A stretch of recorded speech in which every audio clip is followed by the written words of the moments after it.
Committee will come to order. Without objection, all members will have 5 days to submit statements, extraneous material, and questions for the record, subject to the length limitation in the rules. We had a major operation we had to do here. We had to put a pillow here. Without objection, all members will have 5 days to submit statements, extraneous material, and questions for the record, subject to the length limitation in the rules. We're here this afternoon to discuss the importance of the new Strategic Arms Reduction Treaty, what we call New START, as a tool for limiting the most destructive weapons ever created, as well as the implications of that treaty expiring, which is set to happen in just over a year. To our panel of distinguished witnesses, welcome to the Foreign Affairs Committee. Welcome to members of the public and the press as well. I now recognize myself for an opening statement. Since the strong bipartisan majority in the Senate ratified New START in 2010, the treaty has served American interests well. It put in place tough limits on Russia's nuclear arsenal. Its strong verification measures have allowed us to make sure Putin doesn't cheat, as he's done on other agreements. And the treaty gave us the flexibility to maintain an effective, safe nuclear deterrent to allow us to deal with any threats America faces. But to understand the full importance of New START, we have to go back to the start of the Cold War. For roughly a quarter century after the end of World War II, the standoff between the United States, along with our allies, and the Soviet Union was marked by an arms race. Both sides stockpiled enough devastating weapons to destroy the world many times over. My age is the age where we thought the Soviet Union would live forever and be our enemies forever.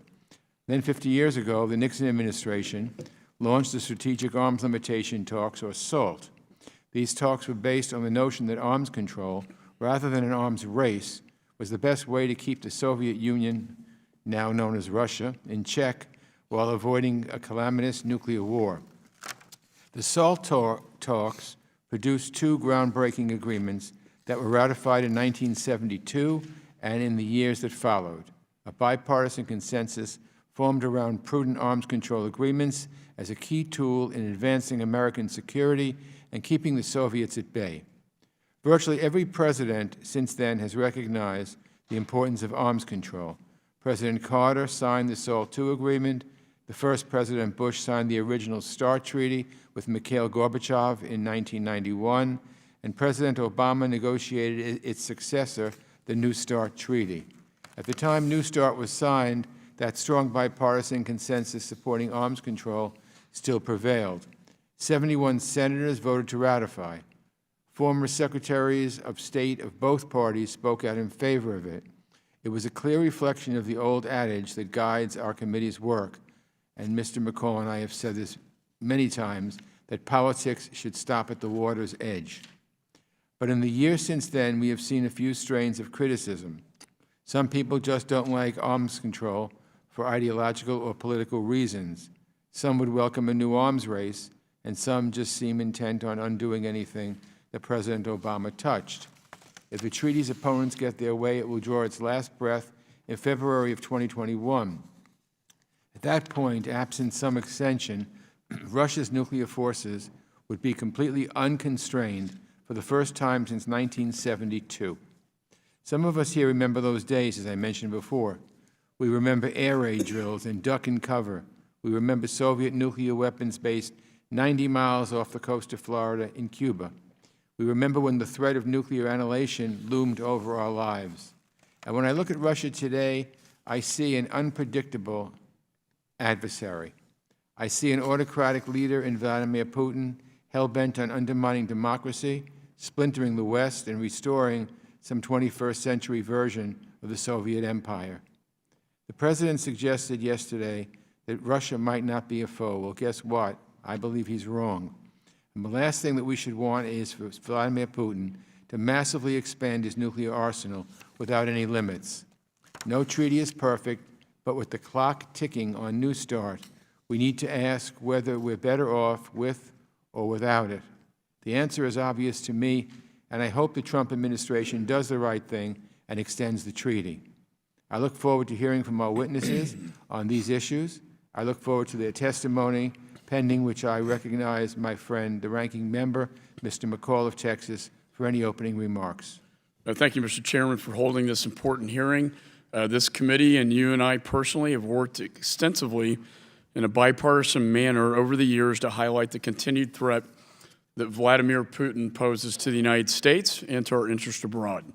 Under the Putin regime, Russia has invaded Georgia and Ukraine, leveled devastating cyber attacks and disinformation campaigns against our Western allies, and meddled in our last presidential election. The Kremlin has also imprisoned and assassinated political opponents like Boris Nemtsov, attacked protesters, propped up the bloodthirsty Assad regime in Syria, sent submarine warfare capability to spy off of our coasts, and aided socialist dictator Nicolas Maduro in Venezuela. In addition to all this, Putin is developing new weapon systems that violate international agreements that Russia claims to adhere to. In light of this, I agreed with President Trump's decision to withdraw from the Intermediate Range Nuclear Forces Treaty earlier this year after Russia's long-standing and clear violations. Arms control treaties are some of the most important international agreements that Congress is called upon to consider. The new Strategic Arms Reduction Treaty, or New START, is the latest of these agreements, having entered into force in 2011. Unless extended in some manner, it is set to expire in February 2021. New START is not perfect. It only considers deployed nuclear weapons and does not limit or reduce the number of non-deployed warheads. In addition, it has not stopped Russia from modernizing its weapon delivery systems or prevented China from building up its nuclear stockpile. However, the treaty has been successful, resulting in a 30% reduction in deployed nuclear warheads and a 50% reduction in deployed launch vehicles. Jointly, the United States and Russia have exchanged more than 16,000 notifications about the movement of launchers and conducted close to 300 on-site inspections in both countries. According to the State Department's most recent New START implementation report, without the treaty, there, quote, would be a decrease in our knowledge of Russia's strategic forces, end of quote. And I find that very instructive here today. It also contributes to the national security of the United States. Yesterday, the lead arms control official at the State Department confirmed that Russia remains in compliance with the treaty. Despite these successes, we must be realistic about the future. Putin has proudly announced weapon systems that Russia is developing and deploying, some such as the SS-30, Satan II ICBM, and the Avangard hypersonic reentry vehicle that will be included under the rubric of the treaty. But Russia's advances in hypersonics and other so-called exotics have also resulted in new weapon systems that were not feasible when New START was negotiated, and thus would not be subject to the treaty's restrictions. I know that a few of my colleagues have strong concerns about extending New START. I understand and share some of these concerns.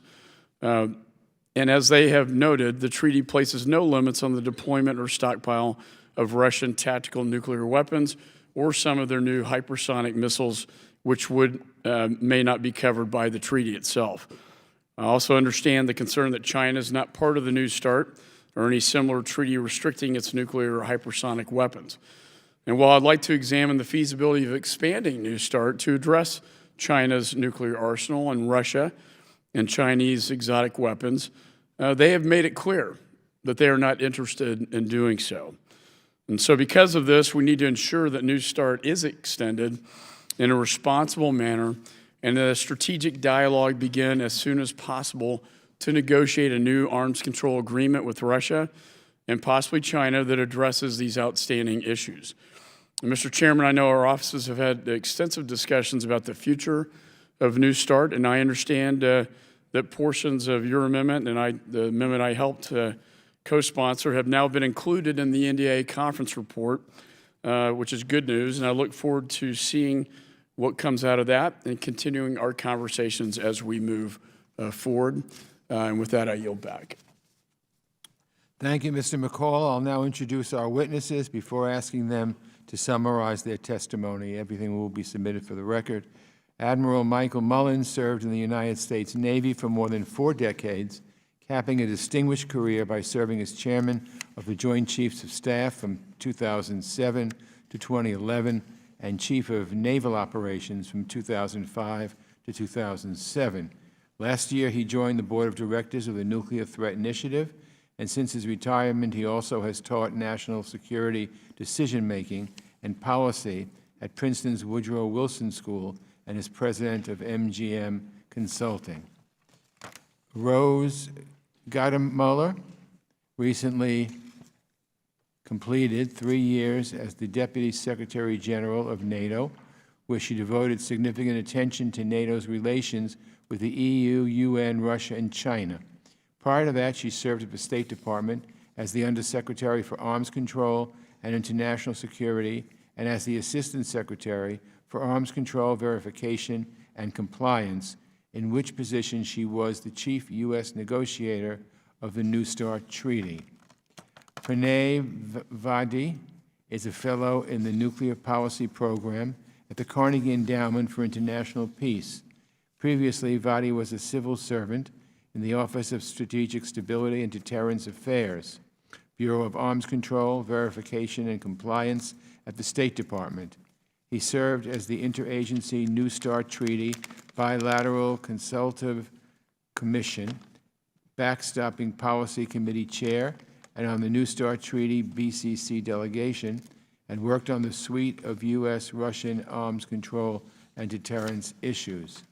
Kenneth Myers is the former director of the Defense Threat Reduction Agency and U.S. Strategic Command Center for Combating Weapons of Mass Destruction, an agency charged with providing the military and combatant commands with expertise, technology, and capabilities to prevent the use of weapons of mass destruction. Prior to that, he served on the staff of the Senate Committee on Foreign Relations and worked for Senator Richard Lugar, whom we all remember warmly as the leading statesman on these issues. Mr. Myers now works as Senior Vice President for Defense and Security at PAE. I'll now recognize our witnesses for 5 minutes each, starting with you, Admiral Mullen. Thank you, Chairman, Ranking Member McCall, members of the committee.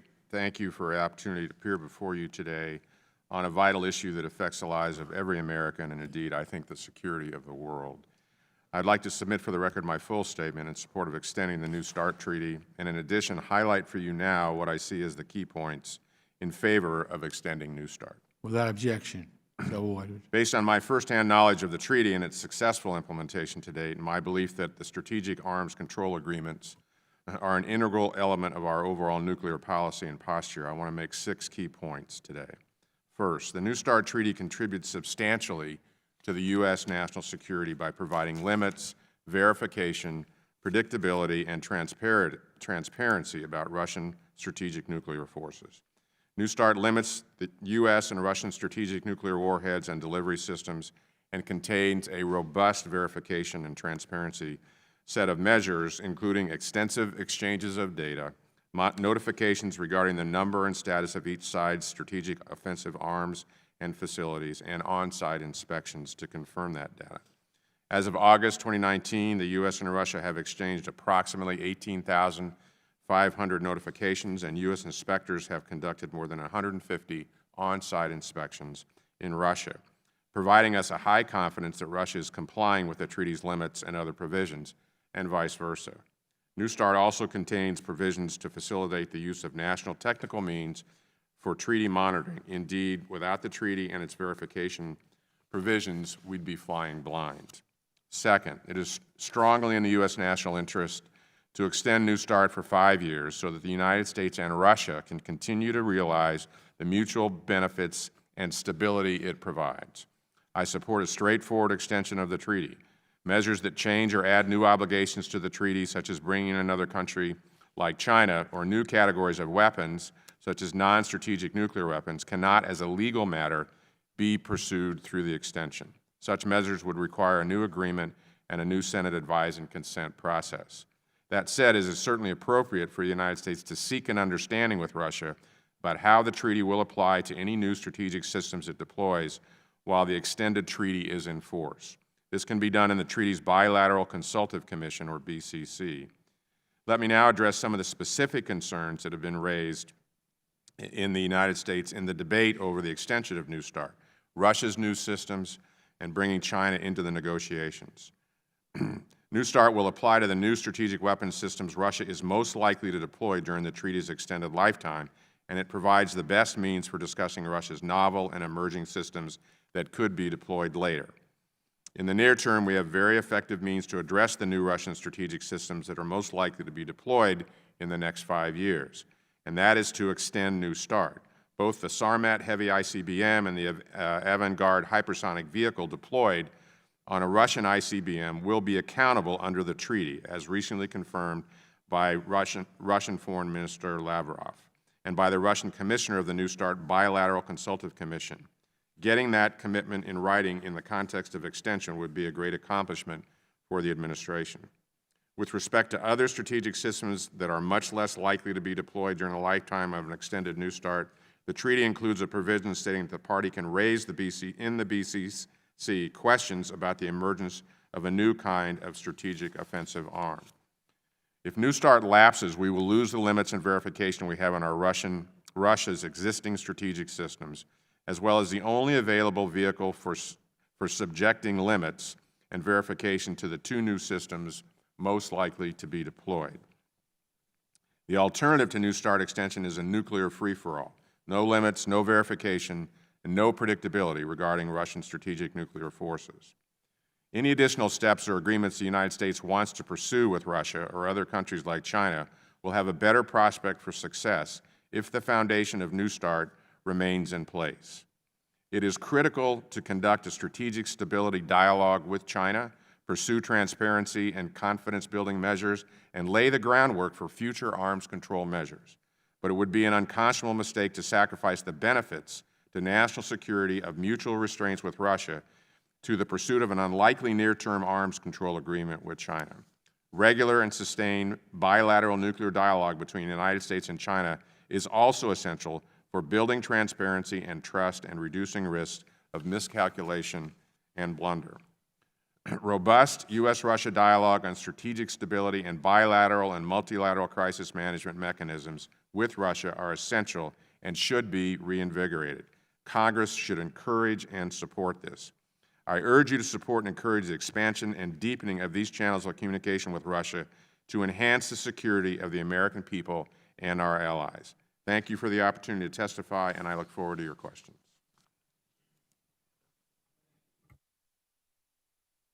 Thank you. Ms. Gottmuller, am I butchering your name? If I am, please correct me. No? Okay. No, sir, just perfect. I've been called a lot of things, but you're pronouncing my name right. So thank you very much indeed. Chairman Engel, Ranking Member McCall, distinguished members of the committee, thank you for this opportunity to testify before you today on the importance of the New START Treaty, as well as broader arms control issues of importance to NATO allies. Having departed the position of NATO Deputy Secretary General only in October, I am very aware of the interests and concerns of the allies in this strategically significant arena. I will give a few highlights of my testimony and ask please that the whole of it be placed on the record. Today, I would like to focus on two aspects of contemporary arms control. First, one that Admiral Mullen has already introduced, the importance of the New START Treaty. I will focus on its importance in regulating parity, that is, the equivalence of U.S. and Russian strategic nuclear forces. The second issue I would like to tackle is the problem of dual and nuclear and conventional capability in ground-launched intermediate-range missiles, an issue that has become especially acute in Eurasia with the demise of the Intermediate-Range Nuclear Forces Treaty, INF, and thus affects U.S. allies in both Europe and in Asia. First, on New START, I know, and as Admiral Mullen has just discussed, a debate has been underway as to whether to extend the New START Treaty for 5 years from February 21 to February 26, as is permitted by the treaty. A number of arguments have been advanced against this step, including that the treaty does not control the new nuclear systems that Russian President Putin has announced on several occasions, most prominently in his speech on March 1, 2018. I do not find these arguments convincing, in part because, in fact, New START can play a role in regulating these systems, as Admiral Mullen has described. More importantly, we need to take a bald look at the question of whether New START benefits U.S. national security and what blows to U.S. national security would accrue should New START abruptly go out of force on February 5 of 2021. Without the treaty, let me just underscore, the answer is clear to me. During the coming decade, the United States will be modernizing its nuclear forces. If the treaty is extended until 2026, it will continue to cap Russian deployed warheads at 1,550 and delivery systems, missiles and bombers, at 700, giving the United States a stable environment in which to carry out the modernization of our nuclear forces. Without the treaty, things could change drastically and quickly. There is no faster way for the Russians to outrun us than to deploy more nuclear warheads on their missiles. This is not a new issue. Starting in the 1970s, the Soviets and now the Russians have built larger and heavier intercontinental ballistic missiles on which they can load more warheads at will, and they have plenty of them in storage. If released from the current 1,550 limit on deployed warheads, the Russians could readily add several hundred, by some account 1,000 more warheads to their ICBMs, forcing the United States into a difficult targeting problem at best and a strategic crisis at worst. The Russians, with their highly capable missiles, might be tempted to try to knock out the strategic command and control systems of the United States. Stability depends on such a temptation never taking shape. As far-fetched as it seems, that very scenario drove both sides in the arms reduction negotiations of the 80s and 90s to acknowledge that we must ensure parity in numbers of deployed warheads and delivery vehicles. We cannot afford to lose this parity or to cease regulating it. But if New START lapses, that outcome could happen fast, an outcome dangerous for U.S. national security. Therefore, I believe it is in our national security interest to extend the treaty to February 2026. Before I leave the New START treaty, I would just like to mention that the NATO allies, as well as our allies in Asia, do support extension of the New START treaty. Now, I'd like to speak briefly to the dual capability challenge. The problem of dual nuclear and conventional capability in intermediate range systems is an issue that has become especially acute in Eurasia with the demise of the Intermediate Range Nuclear Forces, or INF. It thus affects allies in both Europe and Asia. NATO allies have been clear in voicing their concerns about it, and Tokyo and Seoul have also begun to do so. To begin, the unique difficulty that emerges from dual-capable intermediate-range missiles that are ground-launched is that they have either a very short flight time to target, as in ballistic systems, or operate in a stealthy mode difficult for radar to detect, as in cruise missiles. Warning time for those under attack is either very short or totally lacking. The missiles thus face decision-makers with the nightmarish dilemma of a no-warning attack that could be either nuclear or conventional. This is the very dilemma that led Soviet and U.S. negotiators to reach the INF Treaty in the period of 1987, and it did sustain stability by banning all intermediate-range ground-launched missiles deployed by the parties. Now the dilemma remains, but the INF Treaty does not, and I know this hearing is not about rehearsing the U.S. withdrawal from the INF, but I want to state clearly that I supported it, having personally been involved in 4 years of diplomacy to try to get the Russians back into compliance with the treaty. So I'm not condoning Russian behavior, but I do want to say that the Russians have spoken out to say, from a leadership aspect, both their Minister of Defense, Sergei Ivanov, and also President Putin, that they see the proliferation of these kinds of systems across Eurasia in the hands of the Chinese, the Indians, the Pakistanis, the North Koreans, and the Iranians as being destabilizing for them. Why they never attempted to resolve it at the negotiating table, I don't know, but we saw them violating the treaty and so have withdrawn. So I think it will be important to get China to the table, and I think we can pursue a phased approach with them, with China and Russia together, pursuing, for example, early talks on the issues and dilemmas that these systems represent, then moving on to statements of restraint, and finally moving in the direction of actual limitations and reductions on these systems. But I see the necessity of a phased approach to bring China to the table and to make it clear to them that their interests, too, will be served by constraints and restraints on these kinds of weapon systems. So with that, Mr. Chairman, thank you for your patience. I look forward to further discussion. Thank you very much. Mr. Vadi. Thank you, Chairman Engel, Ranking Member McCall, and esteemed members of the Committee on Foreign Affairs. I've submitted detailed written testimony for the record and will summarize my main points now. I hope to leave you with two main conclusions today.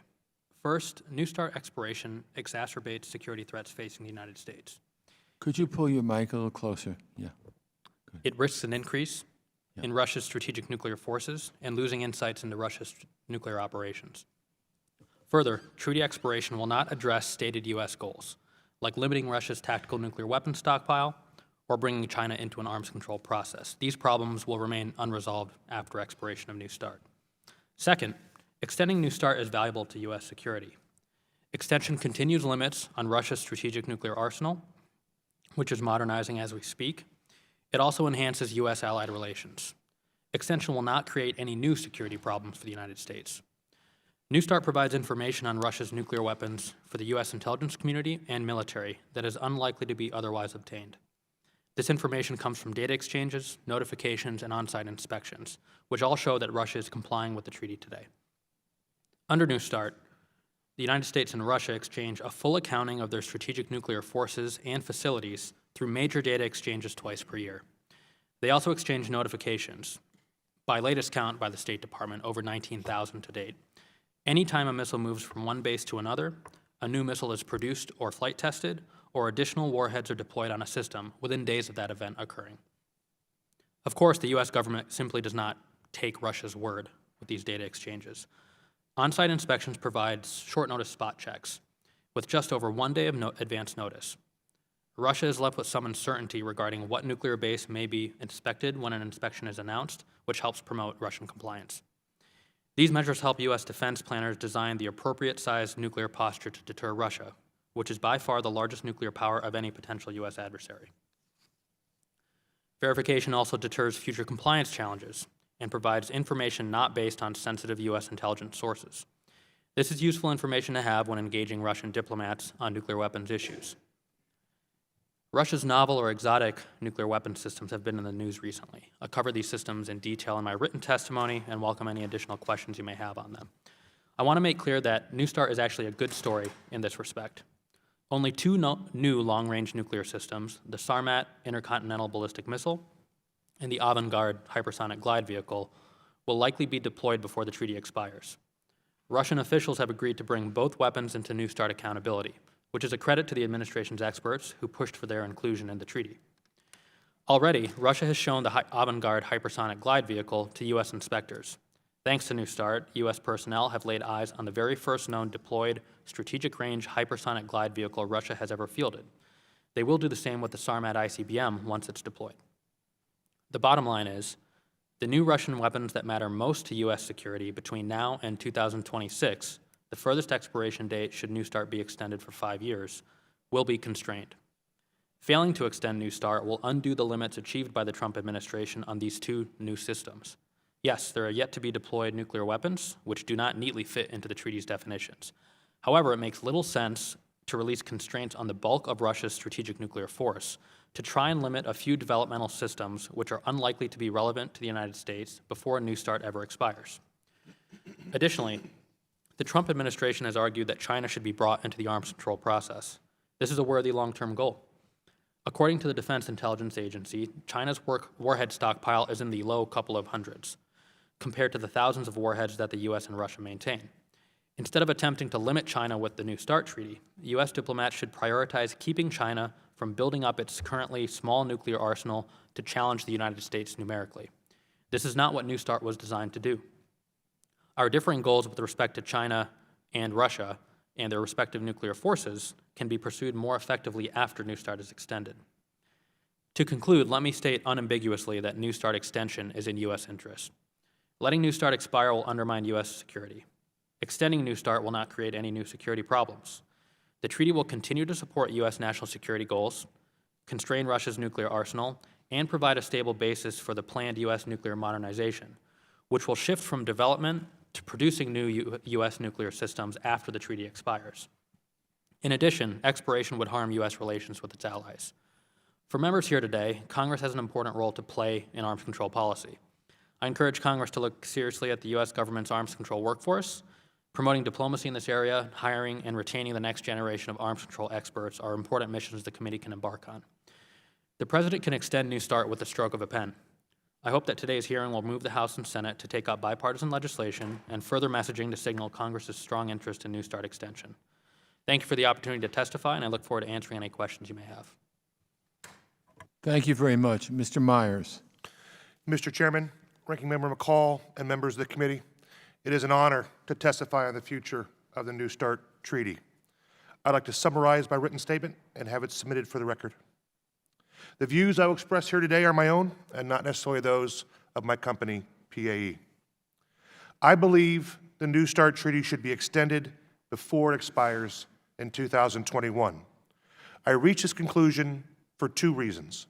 First, while the New START Treaty is not perfect, it limits Russia's ability to deploy nuclear weapons, and as long as Russia remains in compliance, it's in U.S. national interest to prevent Russian expansion of its nuclear arsenal. Second, the 5-year extension can and should be used to address recent technological developments and include China in expanded negotiations and commitments. The Russians are testing nuclear delivery systems not captured by the New START Treaty, and the Chinese are making significant investments to expand and modernize their nuclear weapons capabilities. As a result, I believe it is necessary to extend in order to expand.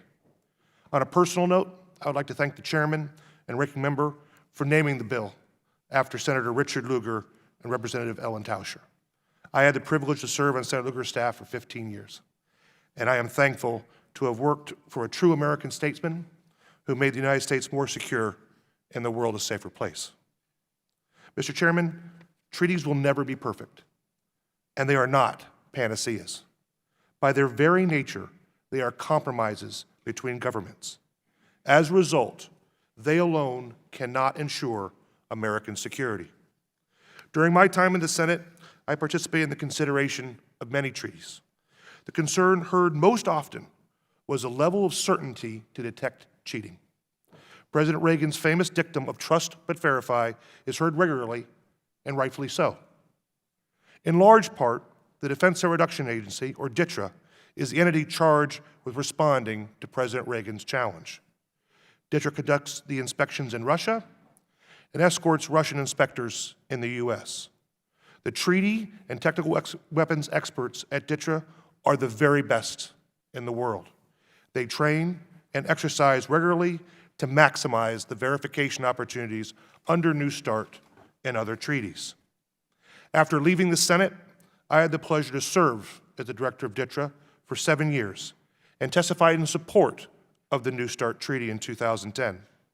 The agency supported the New START Treaty negotiations, providing analytical, technical, and linguistic support to then Undersecretary Gottemuller and her team of negotiators, to then Chairman Mullen and the Department of Defense, and the U.S. Interagency. Of the 56 members of Dr. Gottemuller's negotiating team in Geneva, 18 were DTRA personnel. They provided decades of experience and expertise to the delegation and played a critical role in the development of the treaty. DTRA was confident in and ready to make full use of the treaty provisions because they helped develop them. Mr. Chairman, I believe a rigorous verification regime is crucial to a treaty's success. I have no doubt that Russia will seek to ensure weapons such as the Boost Glide missile system remain outside the treaty, while also seeking to make it harder for the U.S. to verify compliance. I will defer to my colleagues as to the best negotiating strategy, but the technical skills of DTRA will be required to successfully capture the necessary delivery systems and avert loopholes that could be utilized by Russia and China. Engaging China will also complicate negotiations, but I believe their inclusion is necessary. Beijing's nuclear modernization and expansion cannot be ignored. The U.S. must not allow Moscow and Beijing to negotiate us into a corner or leverage gaps in the treaty's verification regime. U.S. national security will benefit from an expanded treaty that includes newly developed delivery systems, a growing nuclear-capable China, and a verification regime that ensures our ability to determine compliance. Reasonable people can disagree on what compromises need to be struck to achieve an agreement, but I believe a treaty that limits the threats to the U.S. to be inherently in our interests. Mr. Chairman, I fully support the ongoing nuclear modernization process here in the United States, but we must also understand that Russia and China are doing the same. Our deterrence and defense strategies are supported not only by aggressive modernization and continued investment in missile defense, but also by reducing the number of threats facing the United States. It is time that the U.S. get to work to extend New START in order to expand it. I want to thank the committee for the invitation to appear today. I applaud your leadership, and I stand ready to support the committee in the future. Thank you. Well, thank you all very much. I'll now recognize members for 5 minutes each. All time yielded is for purposes of questioning our witnesses, and I'll start by recognizing myself. Let me start with you, Admiral. You held the most senior position on our armed forces and dealt with countless threats to our nation's security throughout your career. On the topic of arms control, we often hear people suggest that negotiating with an adversary is somehow a sign of weakness.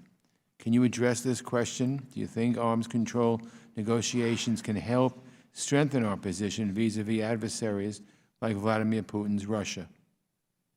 Chairman, certainly the evidence in the last decade or two indicates that our relationship with Russia is a very difficult relationship, and I don't think that's going to change. One administration after another has tried to establish it, and it's very tough. What is striking to me is that in this regime, though, it has actually been pretty strong over a long period of time. Sometimes it's difficult to really understand why that happens. At a very high level, I think actually both sides, going back to the beginning of SALT, don't want to destroy the world, and that continues. So I actually think we are in a position of strength with respect to these capabilities. We both still possess the weapons which could, in great part, destroy the world. And I think there is underlying, beneath all this, the desire to make sure that that never happens. We've had strong negotiations with them before. They're difficult. They call for compromises, but not so far, at least the one I negotiated, not so much that we would compromise our security or the security and stability of the world with respect to these weapons. The worry that I have is outside those negotiations or outside these requirements, we have no way of understanding what they're doing, and we sort of open the door to a new arms race. In addition to, and it's been brought up several times, how do we get China into this? When I negotiated this in 2010 along with Rose, China was obvious at that time, and the question was, at what point in time do we bring them in? We didn't try to answer it back then. At some point, we need to do that in a very structured way. The fact that we've been able to control these weapons in this way indicates we can in the future. And as China continues to emerge and be a player on the global stage, there's an opportunity to do that. But that's long, detailed, it takes expertise, and there's no way that we could bring them in the short period of time that we have right now before this expires. Thank you, Admiral. Ms. Gottemoeller, you recently returned from Brussels. After years of working directly with our closest allies, I'd like to explore the importance our allies place on arms control. New START is, of course, a bilateral treaty with Russia, but does it have an impact on NATO security more broadly? Yes, Mr. Chairman, it does, because it provides for predictability and mutual stability with the Russians. And right at the heart of NATO defense, ultimately, are the central strategic systems of the United States of America. So it is the ultimate guarantee of the security of the alliance. And so to the degree to which there is stable predictability, to which we know what the Russians are doing, and vice versa, I want to stress that this is mutual. These are reciprocal arrangements. This kind of predictability is seen of great benefit by the allies, and as I mentioned in my remarks, they fully support the extension of the New START treaty. Thank you, Mr. Vadi.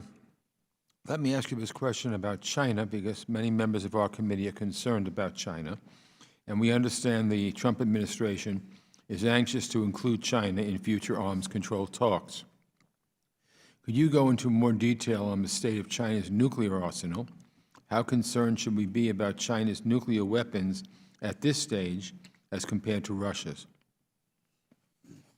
Thank you for your question, Chairman Engel. So China has a nearly 10-fold smaller nuclear arsenal than the United States and Russia. Can you pull your microphone a little closer, please? Yeah.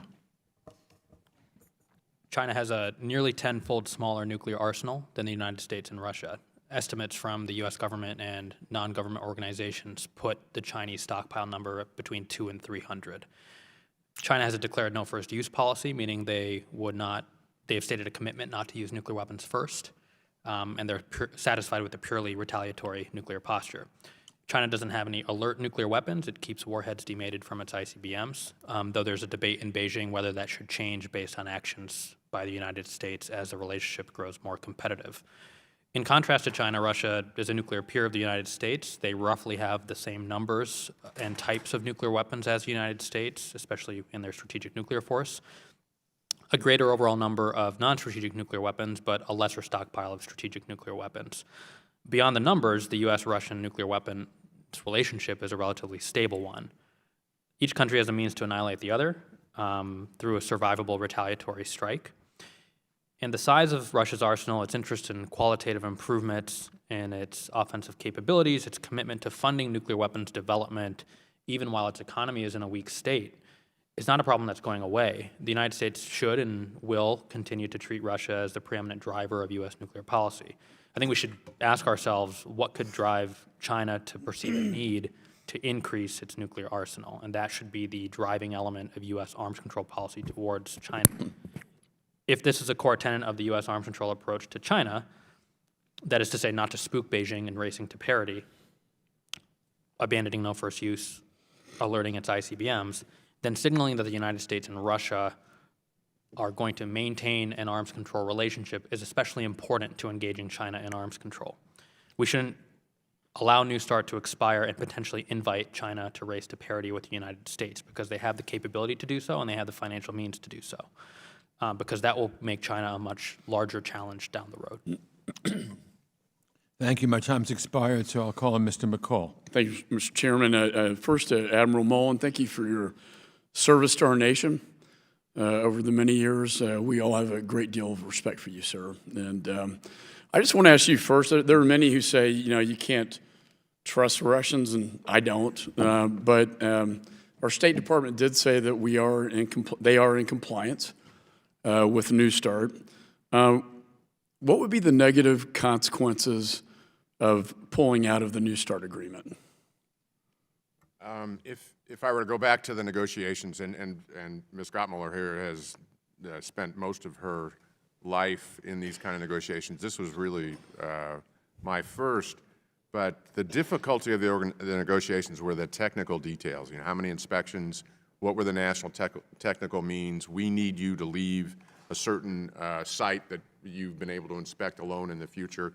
They were really hard-nosed negotiations. That said, once we reached the agreement on the details, they've been seemingly very compliant. Certainly all the evidence seems to speak to that. We lose all that, quite frankly. We lose the opportunity to basically, do the verify side of trust but verify. And if we can't verify it, there's no way we can know.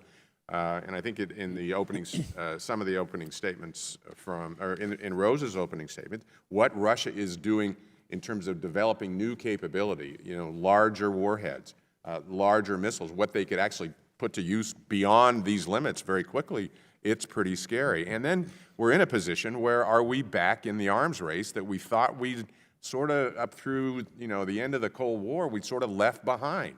And we're much closer to that than I thought we ever would be again. And that's why this treaty in particular is so critical. We're in the dark, basically, if we walk away. And that was exactly the point I was going to make. It seems to me we do get intelligence out of this, and without this, we would go dark, and potentially an arms race would start.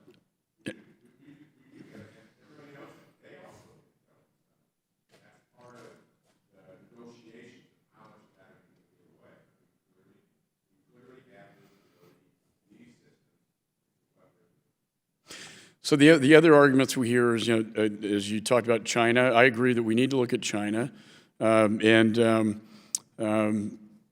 the fact is, as you point out, Admiral, they're not part of this agreement, and they're not a signatory to this agreement. Although I do think we need to look at China and these other expansive weapons that are not part of the agreement, but more the exotic, the hypersonic weapons, for instance. Secretary Gott Mueller and perhaps to the three of you, how can we accommodate those critics? In other words, would it make some sense to have as maybe a precondition to an extension of New START to have conversations and a strategic dialogue with Russia and China on these new weapons and also on China's nuclear capability? The biggest issue now, I think, sir, is to look for ways to incentivize China to come to the negotiating table. And to my mind, that kind of strategic stability discussion and trying to exercise some kind of leverage out of the extension of New START on China, they will simply not be levered in that way, in my mind. And so I think it's more important to look for what will incentivize them to come to the negotiating table. And to my mind, they are in a position where they could be essentially convinced that they are facing a major proliferation of particularly intermediate range missile systems in Eurasia, and they are going to have to, if they want to address that, what will be a severe threat to Beijing over time, they are going to have to come to the negotiating table. So it's a bit of a long game with China, and I think there is a role for a strategic stability type discussion with them, but I don't think they will be levered by extension of New START. I think what they will be levered at is that they're going to be scared at the notion that they'll be facing more missiles pointed at them. Not only they're worried about the United States, of course, and I don't know what the plans are by the United States to deploy intermediate range systems in Asia particularly, but Russia, their nemesis in South Asia, India. These are countries who have very capable missiles, and that's what's going to bring them to the table, thinking about what the threats to them are. And Mr. Vadi and Mr. Myers. I'll be brief. I think there are actually some things the administration has done that it can take credit for that have not been tied to the New START extension question. So, I believe the United States has approached China about a strategic dialogue in this administration. The United States has engaged in the Permanent 5 strategic stability process. That's the 5 permanent nuclear powers of the UN, UK, France, United States, Russia, and China. So there's been some importance placed on discussing multilateral strategic stability in that way. Now, as far as making it a precondition to extension, I find it hard to believe that Russia would refuse to extend the treaty if it's based on needing to engage China in some kind of diplomatic dialogue. So I think it's completely appropriate. If that's something that the administration can take credit for and then extend the New START treaty as well, that's, to me, an appropriate policy decision. I think that's a great idea. Mr. Myers? Mr. McCall, let me be very clear. I'm not suggesting that engaging the Chinese is a precondition to extending New START. In fact, just the opposite. I think we need to extend and use that opportunity to engage not only on the new delivery systems, but potentially on China. Whether or not they become a member of the New START treaty or its extension, what have you, is almost immaterial. The engagement and the negotiations, whether that comes out as part of a trilateral or a separate bilateral, to me it makes no difference. But extension has to happen for us to be in a position to accomplish those additional goals. So that's why I really believe we have to extend first before we can really get into a serious discussion. Well, I think this president, he likes bilateral talks, not multilateral, and that would fall in line with what you're saying. Correct. This would be separate, and he's having separate negotiations with President Xi as we talk, speak anyway, yeah. Certainly, yes, sir. Okay, I yield whatever time I have left, which is none. Thank you. Mr. Keating. Thank you, Mr. Chairman. I'd like to thank our witnesses for being here. About 4 months ago, in the subcommittee of this committee, dealing with Europe and Eurasia, we did have a similar hearing on whether to, extend START or start over. And I think it's important to note that the witnesses we had at that hearing underscored absolutely everything you're saying here today. They're former state and former defense officials, and you all know them, people like Tom Countryman and Madeline Creedon and folks like Brian McKeown. So that much we know. But they mentioned, as you mentioned, the issue that Russia hasn't cheated on this. They've been in compliance. And I'd like to ask you all, why do you think Russia has done this with this treaty, which it didn't do with INF and other treaties? What's in it for them that they haven't violated this treaty? I don't have a better answer than the one I already gave. They have negotiated these treaties for decades. They have, by and large, been very compliant. I'm obviously very familiar with the details of this, which they have, as far as I can tell, complied with. And they've committed, in fact, listening to some of their public statements, they've committed that they'd agree to continue it. It's hard, very difficult for me to understand, the Russian mind in that regard, why they are that way, and then why they were cheating on the other ones. But they haven't, as best we can tell, they have not cheated on this. And I think we have to assume, at least based on what we know, that they're not, even though it's always possible. But they've been, if I regressively look at this, over decades, they have basically complied. Ms. Gottenholler? Sir, the Russians have an enormous regard for our strategic nuclear arsenal. They see it as a potent force, one that is targeted at them. And that, at the heart of it, it's the same reason why we engage in these negotiated strategic arms limitations and reductions, in order to ensure that we keep under control that most significant threat of weapons of mass destruction attack. So I think that's right front and center in what motivates the Russians to engage in these kinds of treaties and to continue to implement them.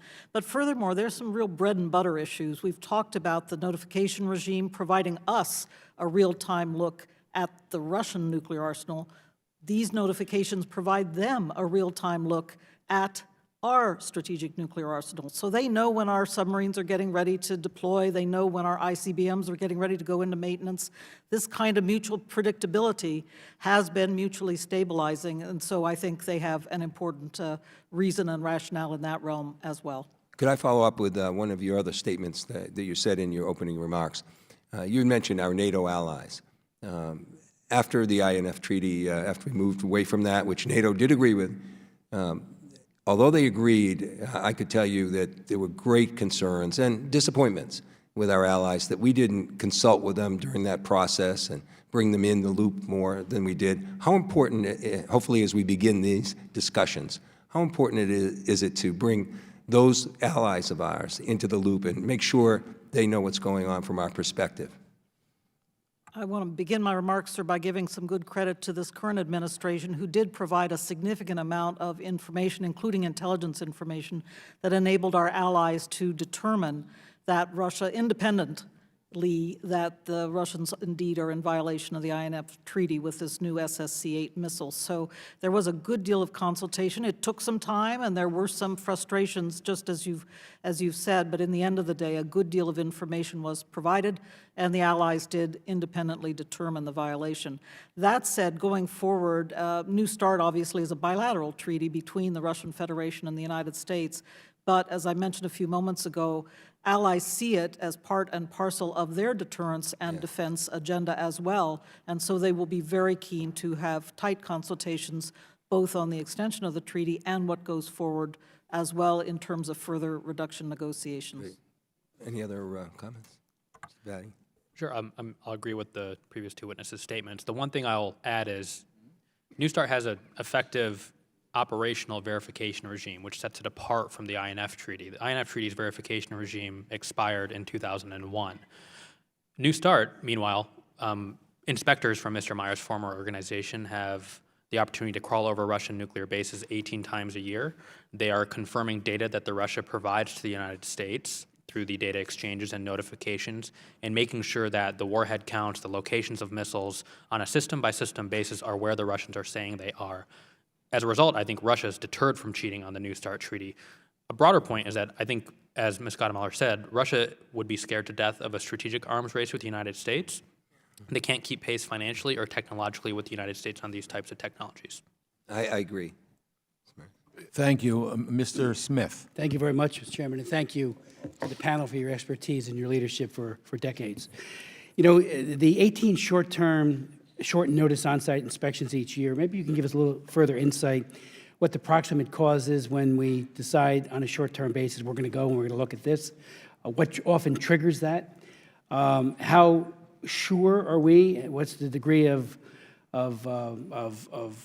confidence that somehow we're seeing what we think we're seeing. I mean, they are very adept at hiding and concealing.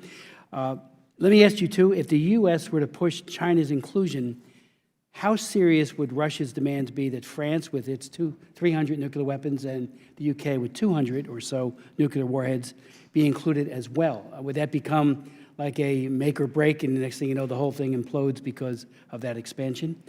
The megatonnage, when warheads are being replaced, is that part of this as well? Is it just not the number of MIRV nuclear weapons going on an ICBM, or is it how big are they, how lethal they are?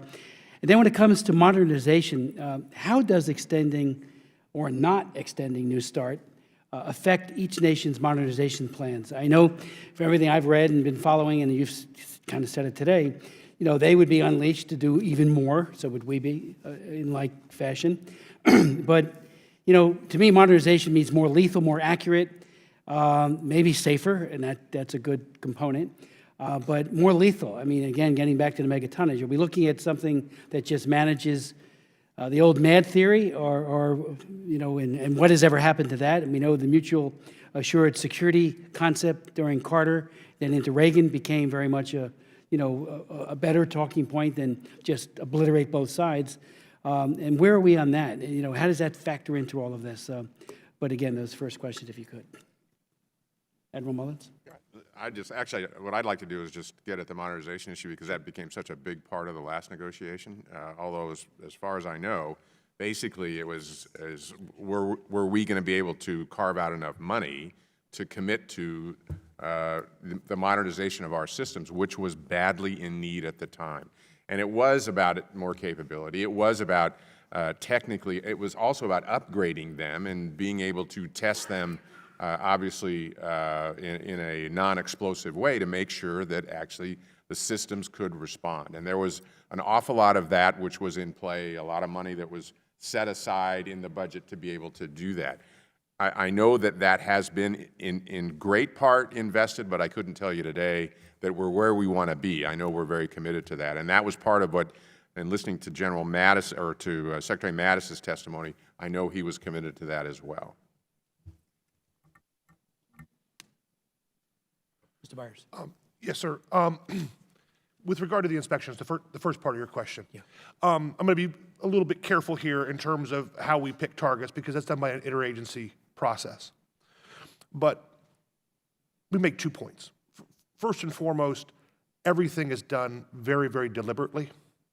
Everything is done in a very informed way, whether that's being informed by national technical means or whether it's being done by the very data exchanges and notifications that we've discussed before. The data exchanges and the notification give us a kind of a basis of evidence that we try to prove or disprove. But the goal, obviously, is whenever you do one of these inspections, you're going to try to accomplish multiple things all at the same time, whether it be verifying a data exchange, a notification, an inspection, whatever the case might be. And the way the treaty provisions are written up, the team goes in and doesn't have to announce where they want to go in Russia until a considerable amount of time has gone by. And we're able to watch what happens as a result of that. And we're able to adjust. And we're able to make an awful lot of decisions on the fly, if you will. And the one thing I want to assure you is none of that is haphazard. None of it. The teams train, the teams exercise, and the teams deploy in a very, very militaristic way, if you will. They train like a military unit to carry out these events. And as a result, I have no doubt whatsoever that the quality of the information that we are getting is heads and shoulders above what others are doing. But if I could take 1 second, going back to one of the earlier questions, the Russians don't have the national technical means that we do. They're relying on these inspections even more than we are. But I will tell you, even with that in mind, we are bringing back, because of the quality, because of the investment, because of the training exercise, better information to our decision leaders. Thank you. Mr. Bera. If at some point, Mr. Chairman, if they could speak whether or not the UK and France, is that something Russia would require as part of an expansion with China? Yeah, Mr. Bera. Thank you, Mr. Chairman. You know, I agree with and associate myself with a lot of the comments that have already been discussed in the importance of an extension of New START. But if we look backwards, when the START Treaty expired in 2009 without a replacement, you know, there was a close to 1-year gap between the expiration of START and the coming into force of New START. Maybe, Ms. Gottemiller, what did we lose in that gap, and what lessons can we learn from, you know, looking back at that 1-year gap? Thank you, sir. That is a good question. We were concerned about it at the time. We were engaged in a very active negotiation. We were pushing hard, both Moscow and Washington, with clear political guidance to get this treaty done. And so there was a real incentive during that hiatus year between December 2009 and when New START entered into force in February of 2011. There was a real incentive not to undermine the principles that were inherent in START. So we did take care to ensure that, for example, one of us didn't rush to deploy a lot of new warheads, which is what I've mentioned in my testimony I'm concerned about. The question in my mind comes not when we're engaged in active negotiations, when we're pressing forward, there's clear political guidance, we know both sides want to get this treaty done. It's if, you know, there's nothing replacing it and no process replacing it, and then do we descend into an arms race? So that's the real worry in that case.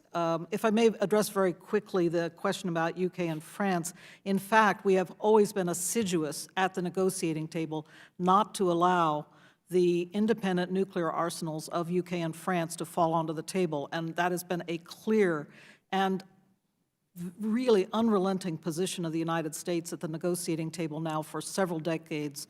And so we would want to keep them off the table. I do have some concern, frankly, if China's in the mix, that all of a sudden, okay, why don't we bring UK and France into the mix as well? So that is a concern, but it has not been our policy up to this point.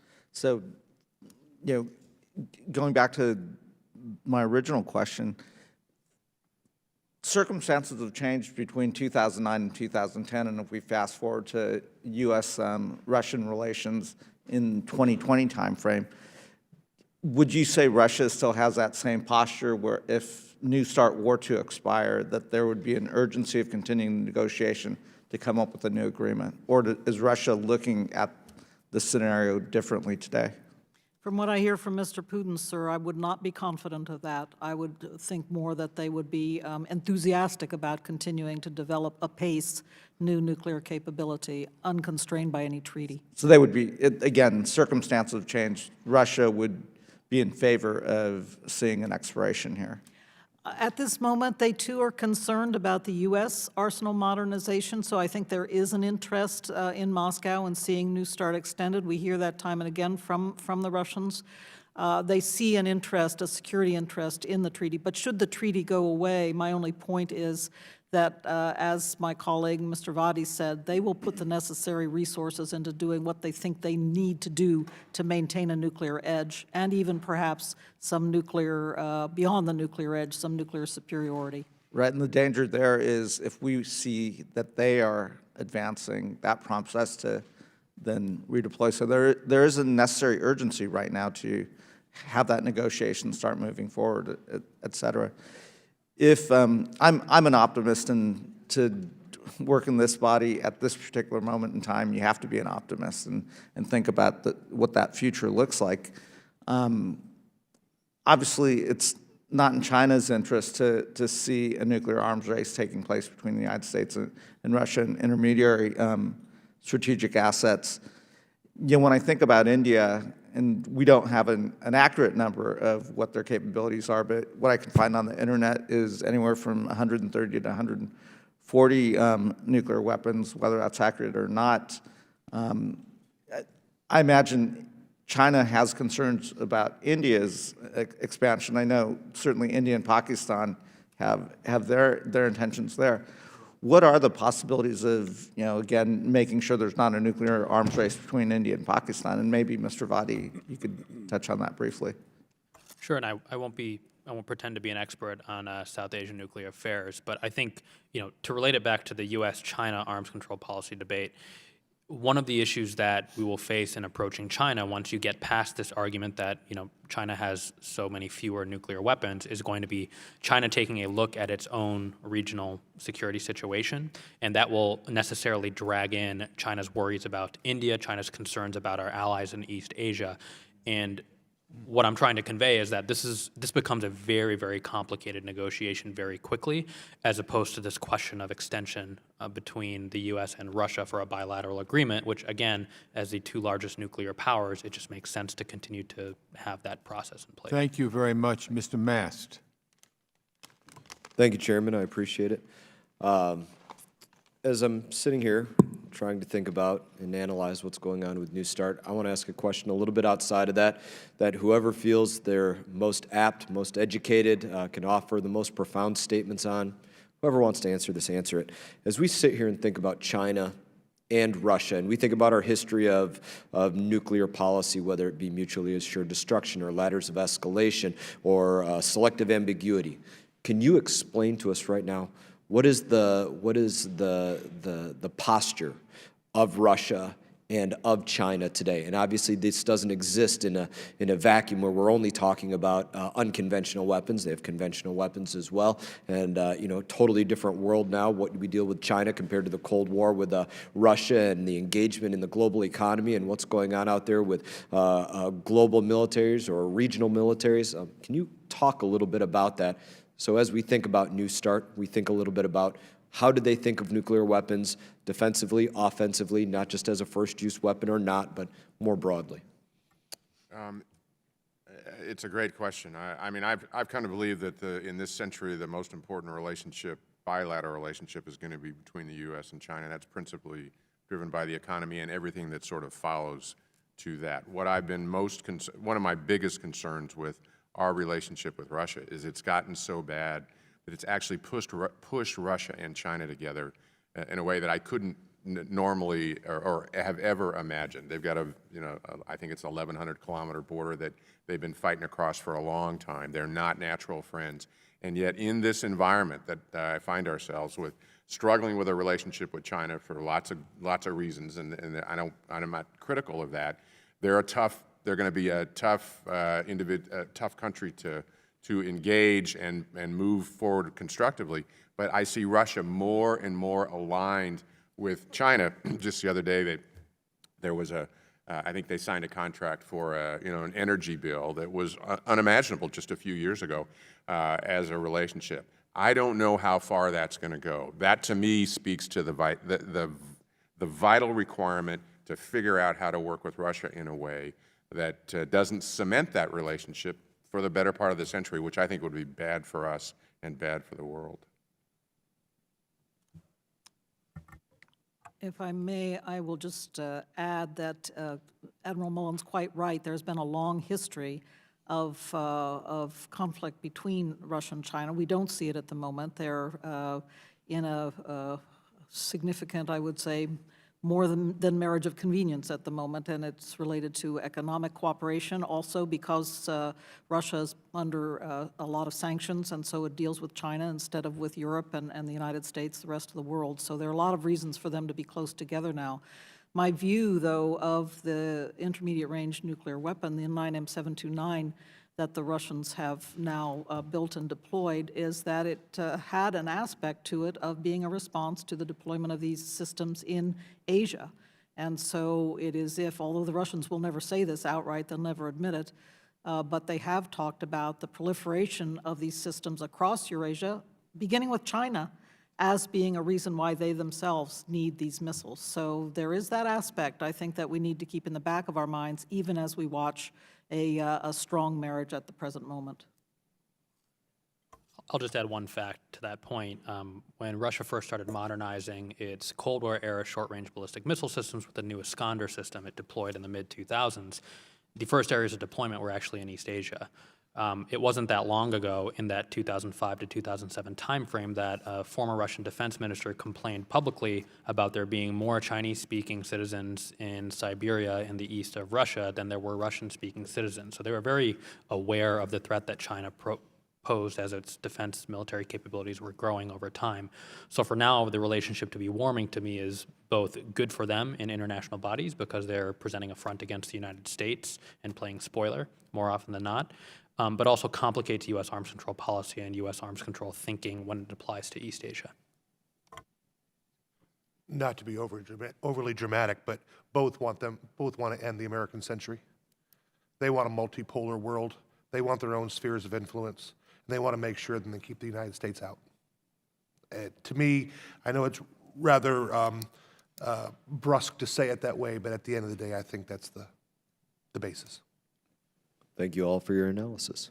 Thank you very much, Mr. Chairman. Thank you very much. Ms. Wild. Thank you, Mr. Chairman. This is really directed to any of you who feel that you are able to help me out, and I'm going to ask you a few different questions. I'm very, very concerned about what appears to be an implicit coordination or approval of a new arms race. On December 22nd of 2016, President Trump tweeted that the United States, this is a quote, "United States must greatly strengthen and expand its nuclear capability until such time as the world comes to its senses regarding nukes," end quote. On that very same day, during a Defense Ministry board meeting, Vladimir Putin said that, quote, "There is a need to strengthen Russia's strategic nuclear forces and develop missiles capable of penetrating any current and prospective missile defense systems," end quote. I guess my first question is whether you would agree with me that those two statements taken together almost appear to imply steps towards a 21st century nuclear arms race between the United States and Russia. Admiral Mullen?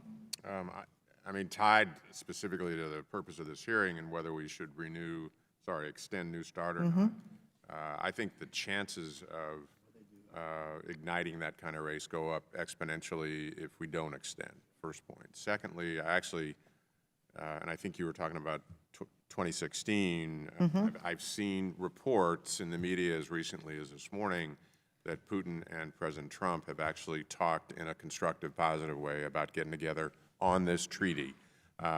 So it's difficult to know, as it oftentimes is, what's real here. I'm encouraged by that, quite frankly, because if they send that signal, I think it will be relatively easy to do that.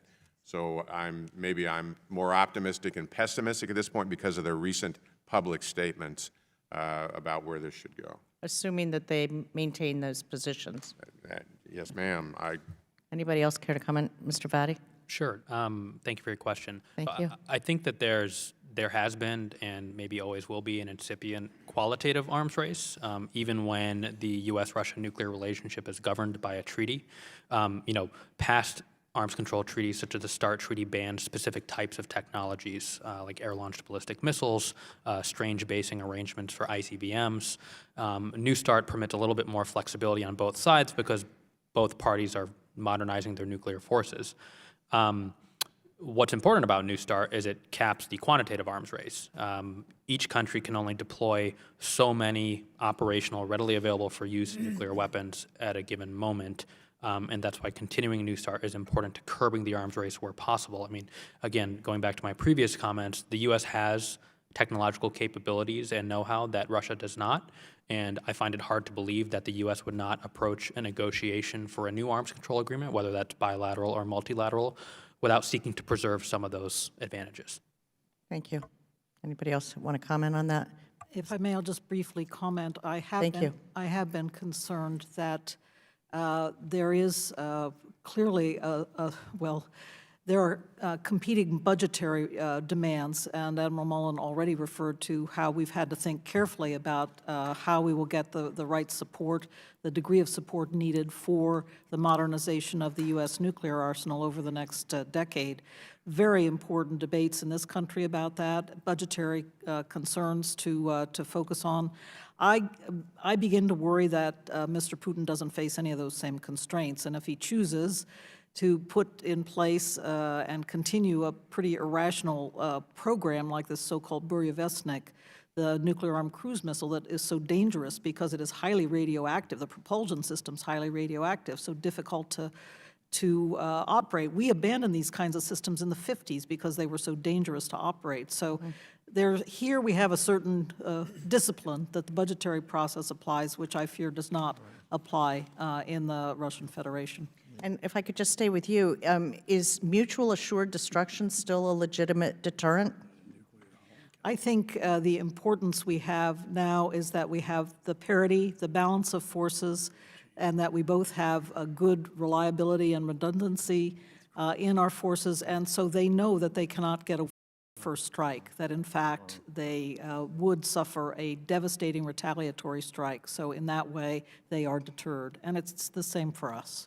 Thank you. With that, I yield back. Thank you. Mrs. Wagner. Thank you, Mr. Chairman. Over here. Russian officials have said they agree that arms control treaties should include other nuclear-armed nations, although these statements seem to have been aimed at the inclusion of U.S. allies like the U.K. and France. Ms. Gottmuller, given Russia and China's fraught recent history and physical proximity, does Russia have a national security interest in drawing China into New START and other arms control treaties? And can we expect Russia to take an active role in bringing China to the table? It's a good question, ma'am. They have taken China's part in recent periods while China has been holding everyone at arm's length in this administration and saying, we do not want to participate. Right. And the Russians have essentially said, well, you hear what China says, they don't want to participate. So up to this point, they have not in any way tried to press China to come to the negotiating table. I do think, just as you say, that there are certain incentives on the Russian side for them to help get the Chinese into a process. The Chinese have never had to negotiate on limits or reductions of any kind. And in this sphere. So I can see the rationale there, but at the moment, they have not been pressing them. Admiral Mullen, has the United States nuclear force posture been based on the treaty's extension and certainty that it provides? And if so, how would a failure to extend New START impact the military's strategic stability planning, how much you've affected existing nuclear modernization plans and such? I would, first of all, I literally don't have the details because I'm not on the inside anymore, but my expectation would be that we've been very much in compliance, first of all. Secondly, and it's come up a couple times, I think it's really important to make sure that we have the resources dedicated to the upgrading of our and modernizing of our industry, of our nuclear arsenal, if you will.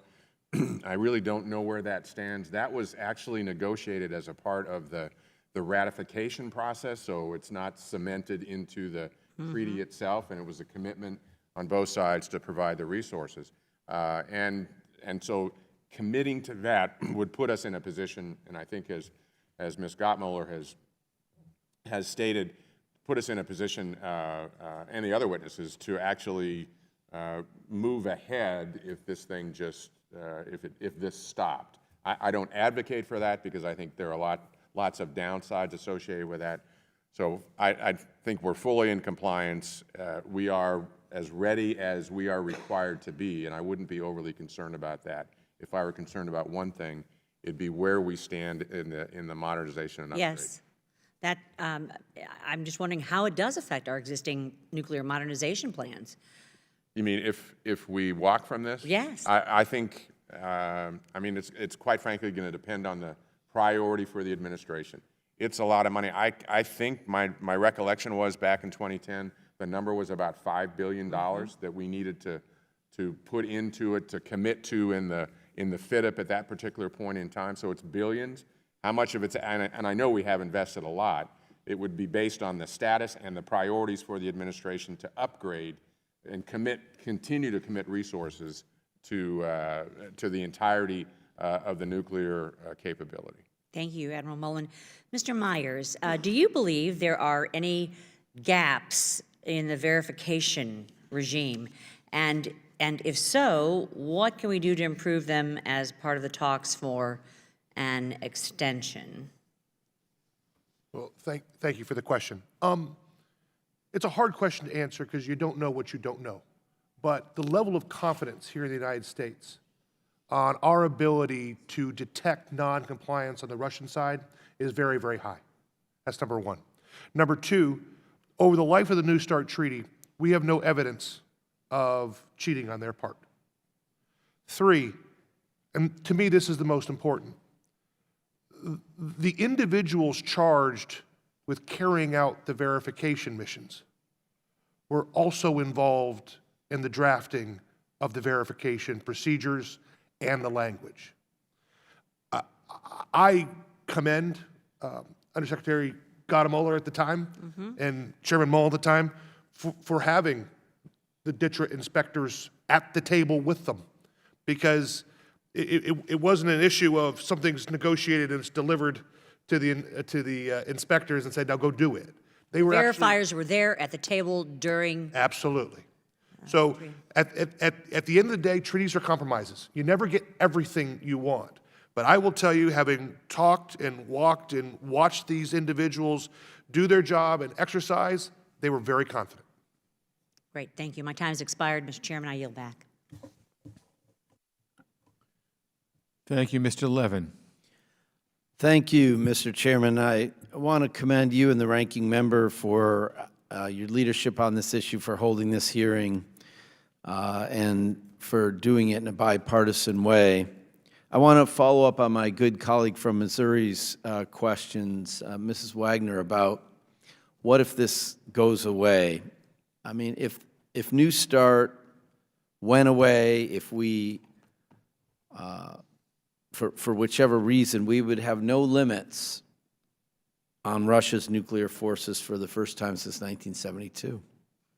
And this would come at a time when Russia has been modernizing its nuclear forces. So what would happen if either New START expires without it being extended, or if the U.S. withdraws from the treaty? I'm asking you in a broader sense, and in particular about what Russia would do in your estimation. Mr. Vadi? Sure. Thank you for your question. Maybe I'll focus my remarks on what we lose in terms of information. And Yeah. I'm happy for others to hopefully chime in on the broader Russia strategic intentions question. So, as I mentioned before, New START verification and monitoring works hand in hand with the intelligence community. Admiral Richard, who's the new incoming Strategic Command commander, mentioned in responding to hearing questions that the intelligence community would likely have to adjust its collection priorities and capability investments to compensate for the loss of information provided by data exchanges and inspections if New START were to go away. In reality, it's unlikely that the intelligence community could replicate the information gained through New START, and we're not talking about the United States government, which publicly declares information related to its strategic nuclear forces. In 2014, the U.S. military put on the DoD website our plan for a New START force structure. We're talking about the Russian government, and it's unlikely the Kremlin is going to publicly share information regarding its nuclear forces. Right now, it is forced to share that information with U.S. government experts as part of the New START treaty. The effects may not be immediate. It may not be February 6th or 7th of 2021. We see the problem, the lack of confidence that starts to emerge. It'll be in the years afterwards. And as others have spoken about, and Ms. Gadamoller made this comment specifically, we don't necessarily know what Russia may do if the treaty is allowed to expire. But given Vladimir Putin's behavior over the past decade plus, One, we can be sure that there's some contingency plan. I think the Russians are long-term planners. And two, what that will likely result in is the U.S. having to take another look at its own modernization planning, its own intelligence collection assets, and moving priorities away from other collection targets like North Korea, Iran, China, and other countries that have missile programs. Admiral Mullen, you've been, I know you're not on the inside anymore, but, you know, I just wonder, I just have grave concern about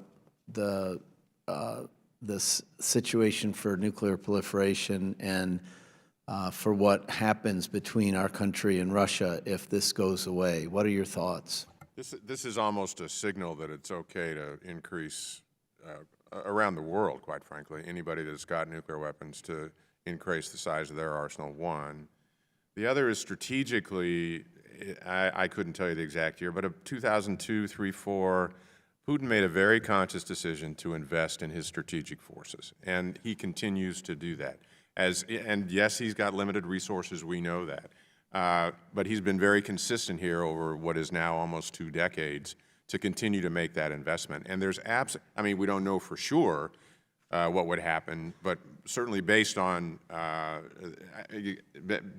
what I know or what I think I know about him, he would continue to invest. And quite frankly, can we take the risk that that leaving the New START would generate in terms of a future arms race, and then try to get a handle on that? I think the risk of that is far too high, despite the fact we wouldn't know for sure what he would do. And what does it do to our ability to get China and others to the table to reduce nuclear arsenals, you know, across the board? Secretary Gottemoeller. I'm sorry. Yeah, no, go ahead, go ahead. Sir, I don't see any impetus or leverage for the Chinese to join in a negotiation should New START go away. And furthermore, I wanted to stress the point I made in my opening remarks that the Russians have a capability to upload warheads and do it rather quickly. So without deploying a single additional missile, they could go from 1,550 deployed warheads, possibly to as many as 2,550 deployed warheads. That's a big targeting problem for our strategic command and could result in some significant difficulties and crises in terms of stability. My time's expired. Go ahead, Mr. Myers. Well, Yeah. briefly, I guess, yes, since my time's sir. expired. No, yes, sir. One of my concerns, to add on to everything else was said, is the longer a gap would extend, the greater chances for miscalculation. Because you've heard already about our concerns about how much we would see, how much we would know without the data exchanges, Right. without the inspections. The Russians don't have anywhere near the capabilities that we do beyond those things to make any kind of determination on intent. And without those types of things, the chances of miscalculations inevitably go higher as time goes on. Thank you. Thank you, Thank Mr. you. Chairman. I yield back. Thank you. Mr. Perry. Thanks, Mr. Chairman. I thank the panel for their attendance today.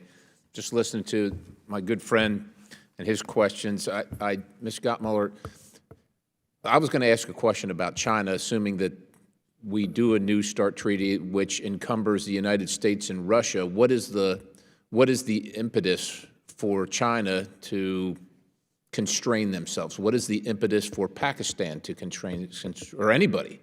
And you said that without the treaty, there would be no constraint, there would be no leverage. But what is the leverage if those other countries aren't included, but America and Russia are constrained?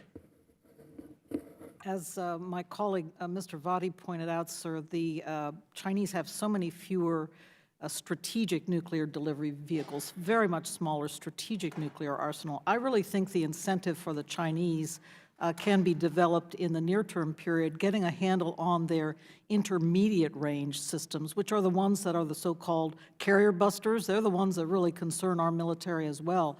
So if we can create an incentive for the Chinese to start to constrain those systems because they're worried about proliferation, Russian proliferation of such systems, perhaps the United States, India, Pakistan, et cetera, that's where I think we could begin to get some traction with the Chinese on limitations and constraint. But because their arsenal is so much smaller in terms of strategic nuclear weapons, it's very hard to think about how they would agree to constrain when the U.S. and Russia are up at 700 delivery vehicles and they are way, way down in terms of numbers of ICBMs. Forgive me, sir, I don't have the numbers at my fingertips, but very, very few numbers by comparison with ours. Doesn't it give them a kind of a blank check if we're constrained and they don't have to be concerned with any current constraints at all? Doesn't it give them a kind of a blank check to work on both? I think we have to be very alert to them. We call it rushing to parity, that they would try to rush to parity with What would the stop United States them? and I don't Russia. see anything that would stop them except resources. Yeah, well, at the time, their doctrine stops them. They say they are committed to only no first use and a second strike, capability, and that's it. But we have to keep a very sharp eye to see if they are changing that policy. Sir, if I could. Yes, sir. Just make a quick comment. Pakistan's come up a couple times. I mean, the deficit that Pakistan has military with respect to India, and India is their existential threat, can only be made up to some extent with their nuclear arsenal. That is their ticket to the future, and that's how they see it. And getting at that long term, that's not going to happen quickly. I spent a lot of time in Pakistan tied to the Afghan war specifically, and so it's a huge challenge. My own view of that is this is the responsibility of a country like India to figure out how they're going to make that work, and until we see them starting to work together in a way that incentivizes both of their future, Pakistan is going to continue to build them just to take care of itself. Otherwise, and it is a deterrent for them because on the conventional side, India could overwhelm Pakistan just like that. So it seems to me, based on the conversation, I'm trying to figure out what the right answer is on New START because I hate to constrain ourselves, and I understand from Mr. Myers and from others that there haven't been infractions on the current treaty that we know of, which is curious but good.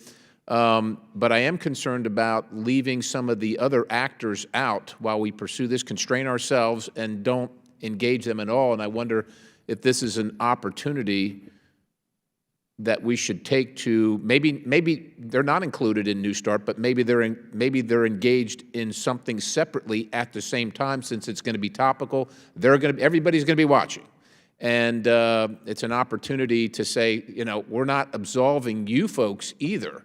And I agree, Ms. Ghana, they're not going to. They might rush to parity, and they're certainly not going to want to be constrained where they are, knowing China in particular where we are, but I'm not sure we see the entire picture, or we're looking at the entire picture right now, and I think that's a little concerning. Just out of curiosity, because there have been infractions from Russia on other agreements, why do you suppose that there either are none or we have found none? And I think generally the consensus is we feel they have been good actors on. Why is that? Because they put their attention elsewhere? Because I don't believe it's all goodwill. Sorry, I just don't. Yes, sir. I'll get a start. I know the Admiral has discussed this a little bit earlier, and I'll leave time for him to respond. But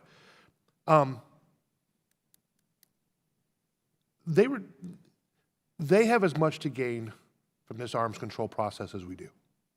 They truly do.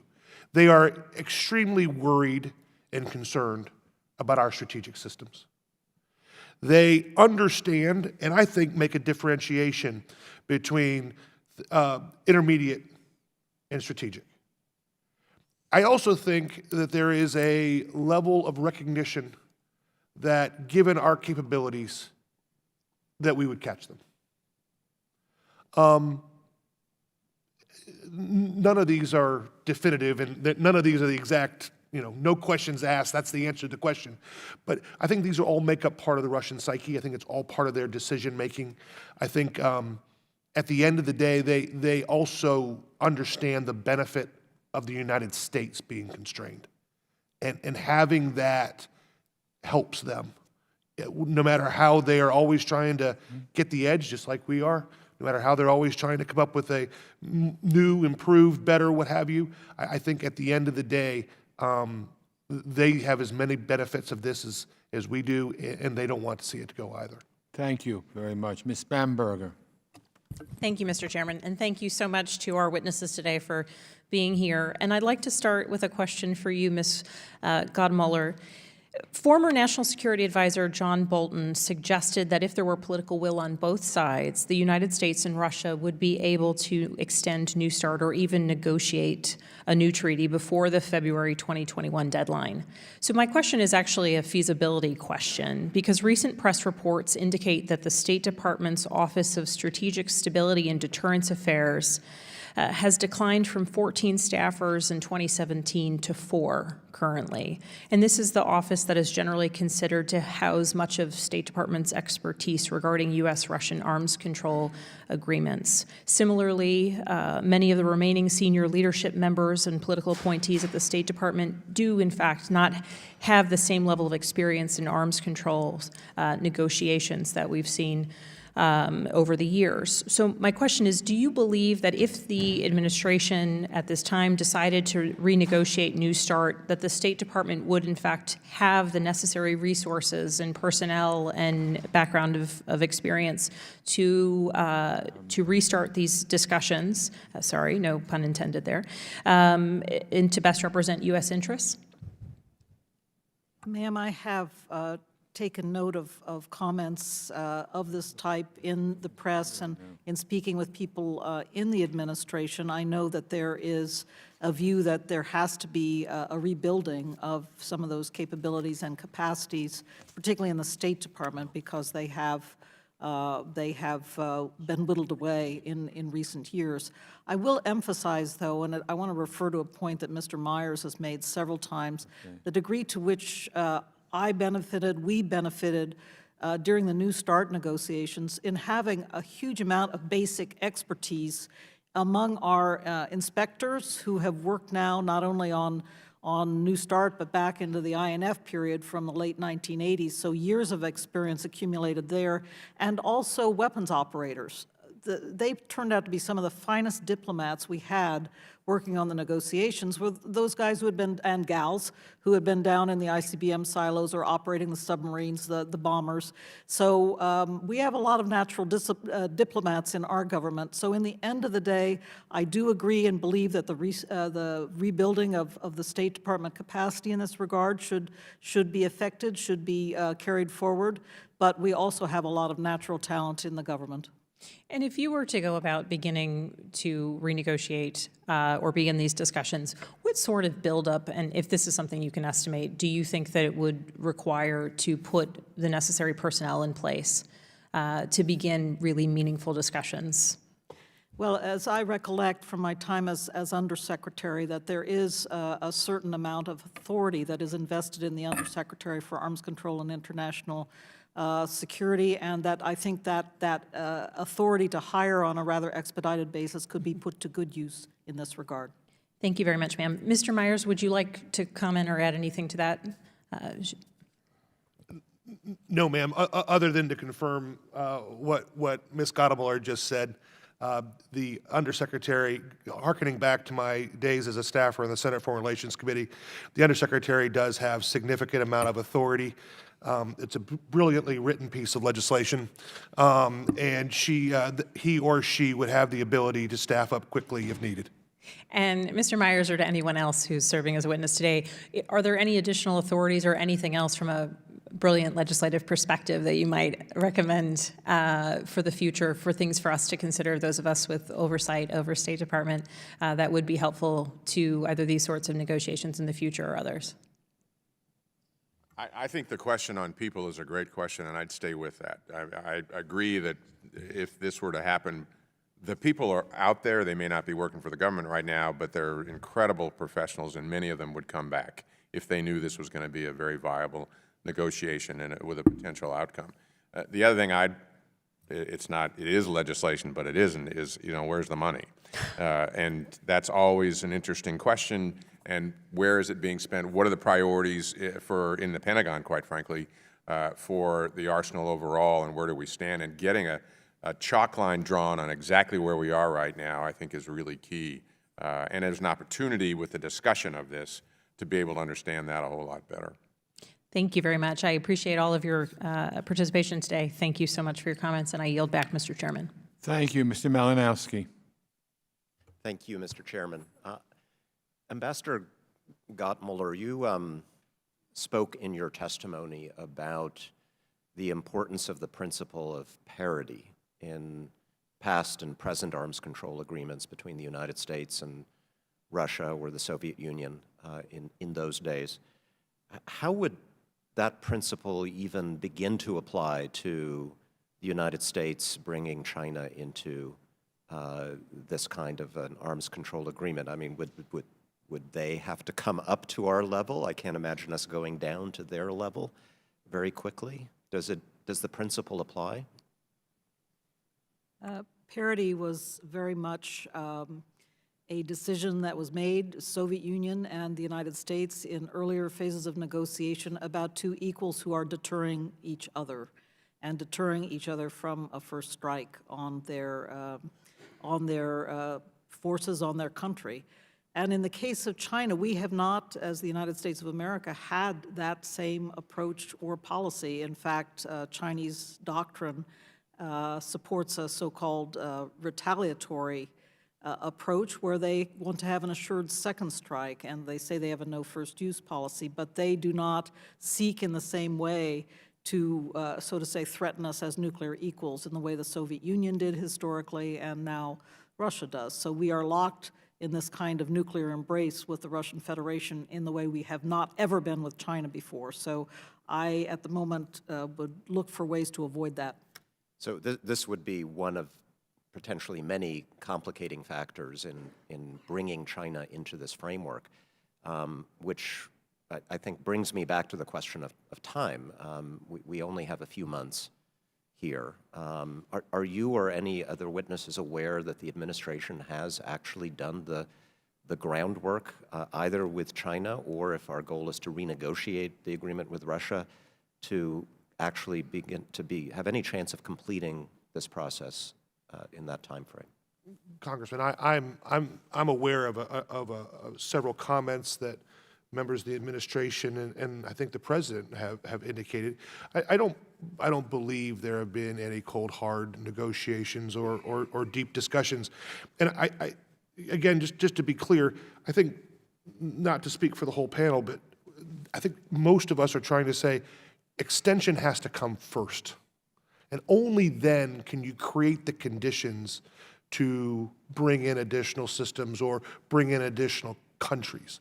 And so I think it's not a is there time to bring in China or include X, Y, and Z, extend and then use that time period to expand. When you say it has to, it's not just a preference, and it's a necessity. It's a practical necessity. I mean, there's really no other alternative other than the treaty lapsing. Yes, sir. Right. Okay. And were it to lapse, Admiral Mullen, you said essentially we would be left with a free-for-all between the United States and Russia. When was the last time there were no treaty constraints on the U.S. and Russian nuclear arsenals? Well, I mean, Rose is the expert here, but when we get to the first ones in 1972, you know, pretty much everything before that was some version of a free-for-all, and I don't have to, you are a young guy, I don't have to remind you of 1962. I want you to. Actually, this was my next question. And what happened? We have a broader audience. Yeah. Say a little bit about the world before we had these treaty-based constraints. I mean, back, and I was a relatively young lad at the time, but, you know, there are many people believe that we came very, very close to destroying each other. And then you could argue how much of the world that we almost went to nuclear war without any, obviously without any constraints. And there's no guarantee going in either direction. It's just that if we let this go, I think the risk goes up enormously that we can't get it right for the future and the danger that's associated with it. Exactly. From my perspective, it's not worth it.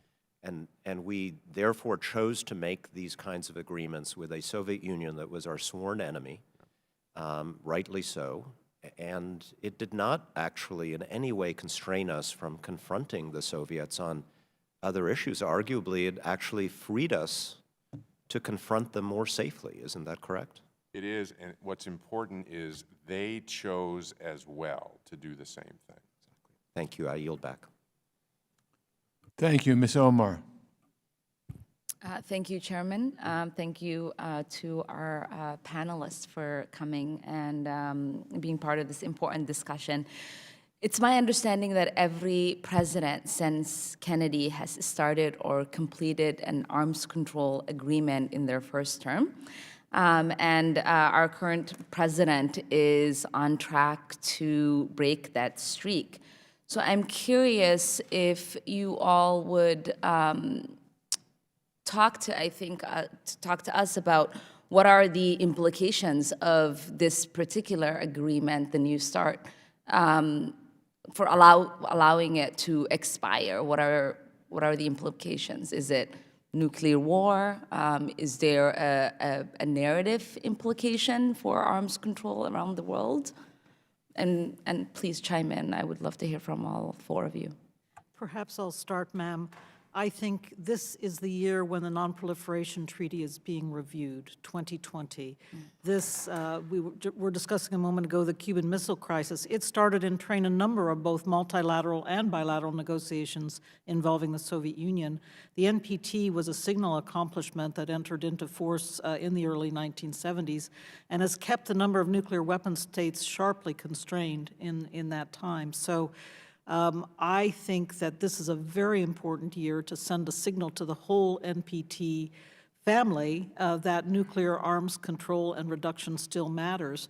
I am concerned, frankly, if New START goes out of force or is seen as unlikely to be extended, that this will deal a significant blow to this larger non-proliferation system that keeps an explosion of nuclear weapon states from occurring on a global basis. So that's a point we haven't gotten to yet today, but I thank you for the opportunity to make it. Extending New START will be a good signal to the international community that we and the Russians still mean business about nuclear arms reduction. Just one brief comment to add on. Thank you for your question. I think long-term, if the United States signals it is not going to use arms control as a security tool anymore, as a way to sort of peacefully manage relations with adversaries, the intention that signals to adversaries today and potential adversaries tomorrow is that the United States is going to favor freedom of movement for its military and unilateralism as opposed to security cooperation to resolve some of these security challenges that face the U.S. and other countries together. And as Ms. Gottemoeller pointed out, with the review conference next year for the Nuclear Non-Proliferation Treaty, where there's already an impatience among several non-nuclear armed states that the United States is not doing enough, that other nuclear powers is not doing enough to reduce their stockpiles, there's always potential that countries that are facing regional stability and security issues, such as in the Middle East or in South Asia, will take this as a sign that, in fact, nuclear weapons are going to be around for a very, very long time, and we need to also take steps to increase our own arsenals. That's always the worry. Admiral, Mr. Meyer. I don't have a lot to add with respect to that. I worry a great deal that sort of the race is on. That you don't know for sure, but the risk of that happening goes up enormously. This has been a very extensive, long-term, controlled regime to control the most devastating weapons man has ever put on Earth, and we need to continue to do that. And then send the signals, and it's really complex stuff, but send the signals that we continue to reduce them. And in that, because this was part of my mindset in 2010 when I negotiated this, with China coming, we're going to have to figure that out. That's a great question, because they're going to continue to build, and they are policy limited right now. And then what happens to the other countries, UK, France, et cetera. Those things need to be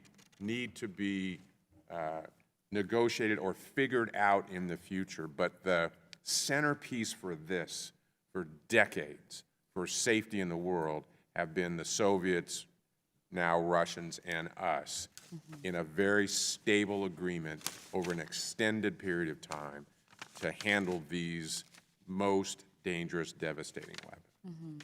So control through negotiations and making sure that these deals are implemented is important, because I think for a lot of the public who might be watching today, hopefully they're tuning in, they're not easily following this conversation, right? They don't understand that this is a deal that just needs to be extended, and it's one that needs to happen only between the presidents. It's not that Congress is an obstacle to this deal taking place. And so when we hear the president talk about how he is capable of making deals, this is one of those really simple situations where he can make a deal, and he's choosing not to because, you know, these are deals that are made by Obama, and in many cases, we are getting out of international deals because the previous president is not one that this current president likes to follow, and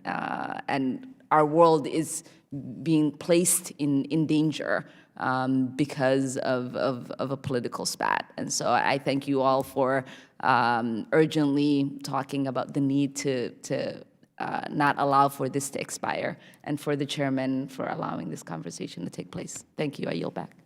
Thank you very much. Well, this is the moment you've all been waiting for. As you can tell, there was enormous interest in the subject, and I want to thank the four of you for being excellent witnesses. I know I learned a great deal, and I know others did as well. And with all the things going on in Washington today, we certainly had a lot of members here listening to what you have to say. So I thank you for all the work you've done in the past and the work you'll be doing in the future. And I'm always amazed at the wonderful talent we have.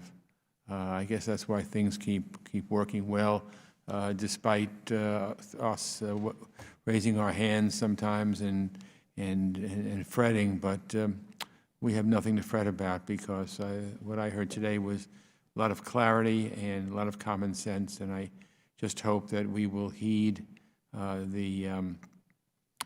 the suggestions and the discussions that you had today. So thank you so much for coming. We're adjourned.